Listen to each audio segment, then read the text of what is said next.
Pendant le XVIIIe siècle, la société devient le sujet de plusieurs critiques au sein des esprits de plusieurs auteurs appartenant au courant littéraire, culturel et philosophique des Lumières. Parmi les grands auteurs qui se sont beaucoup impliqués dans ce mouvement, on peut citer l'exemple de Montesquieu, précurseur de la sociologie, écrivain et philosophe des Lumières. Ce dernier fut connu par de nombreuses œuvres, telles que l'Éloge de la sincérité ou encore l'Esprit des lois. Cependant, leur succès fut masqué par un autre roman épistolaire nommé Les Lettres persanes, dans lequel Montesquieu fait la critique des mœurs de la société, à travers une intrigue orientale se déroulant au XVIe siècle, dans laquelle il met en scène des personnages fictifs, Rika et Uzbek. Ce dernier, maître d'un harem de femmes, fut marqué par une révolte contre sa propre tyrannie, menée en grande partie par sa favorite Roxane, personnage qui va connaître une grande importance dans le dénouement final, notamment dans la lettre 161 de l'œuvre, dans laquelle elle envoie une lettre où elle dévoile sa révolte contre l'oppression qu'elle vit au quotidien dans le sérail avant qu'elle ne se suicide.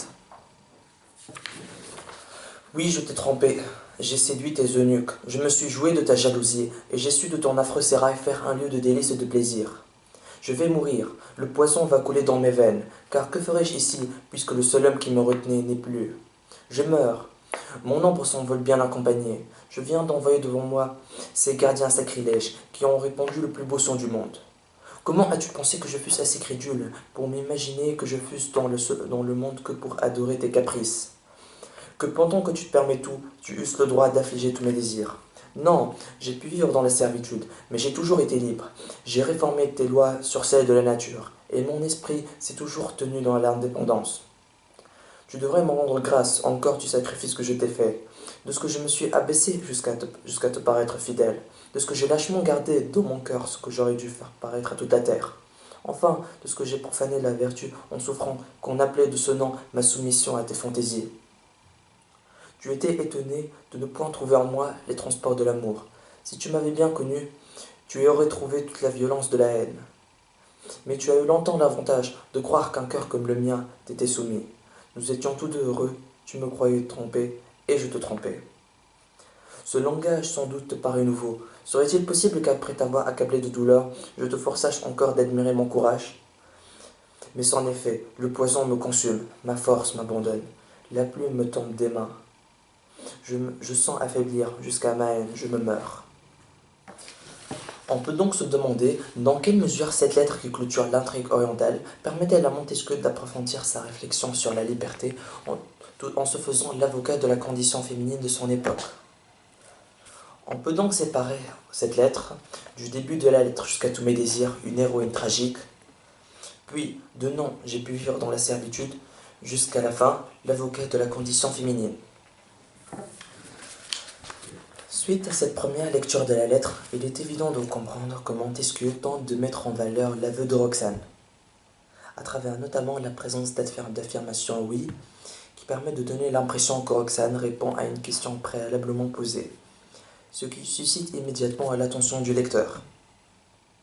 On peut aussi relever deux propositions formant en alexandrin « Oui, je t'ai trompé, j'ai séduit tes eunuques », qui marque un rythme qui plonge le lecteur dans l'univers de la tragédie classique. Une tragédie dont son intrigue est située dans le domaine amoureux grâce à la présence du champ lexical du plaisir, trompé, séduit, plaisir et délice. Cet aveu de Roxane permet de plus d'accentuer ce monologue tragique présent tout au long de cette première partie de la lettre. Grâce à la présence d'une phrase minimale simple, « Je vais mourir », qui marque la tournure pathétique de la lettre. Aussi, le futur proche, le présent de l'énonciation et le passé récent sont bel et bien présents dans cette partie. Je vais mourir, va couler, je meurs, je viens d'envoyer, qui permet d'affirmer un enjeu sur les tons verbaux qui place le lecteur en spectateur de l'accomplissement du destin tragique du personnage.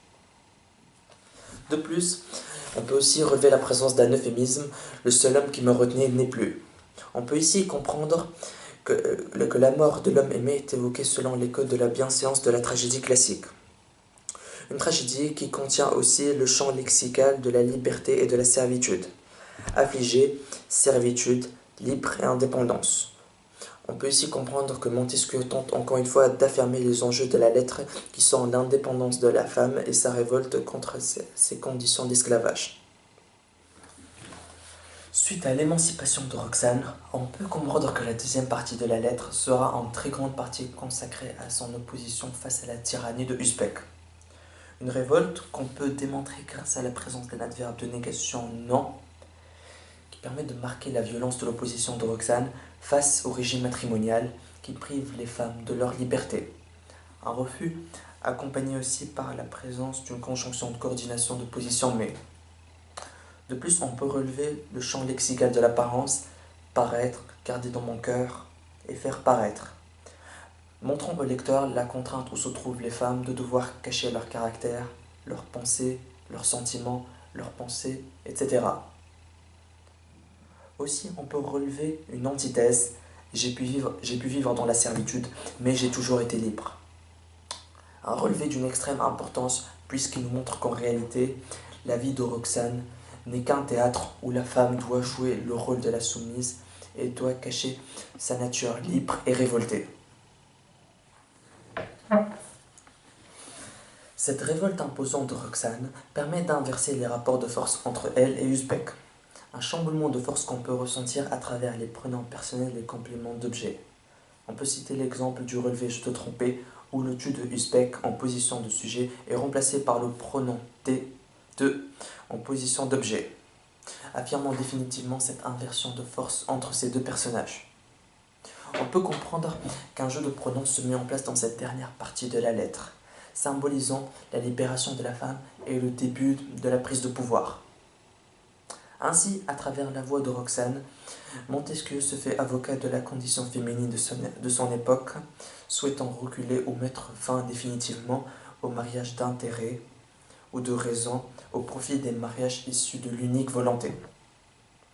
On peut aussi relever les pronoms personnels de la première personne.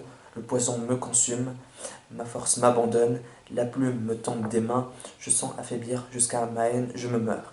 Ici, l'omniprésence de la première personne affirme un langage nouveau qui prend en compte la libération de la femme. Mais la première personne devient grammaticalement l'objet direct, me consume, m'abandonne, me tombe. Roxane subit donc son destin. Ainsi, le destin de Roxane est tragique en raison des conversions sociales et culturelles qui ne donnent pas aux femmes la place qui leur est due. Pour conclure, les lettres persanes s'achèvent par un monument dramatique, la mort de Roxane. En faisant de cet épisode l'exhibit de son roman épistolaire, Montesquieu montre l'importance qu'il attache à cette thématique. Célèbre pour avoir défendu l'équilibre des pouvoirs dans l'esprit des lois, il s'attache dans cette lettre 161 à équilibrer des pouvoirs au sein de la cellule familiale. Ainsi, cette défense de la condition féminine constitue le point d'aboutissement de sa réflexion sur la liberté menée dans tout son ouvrage.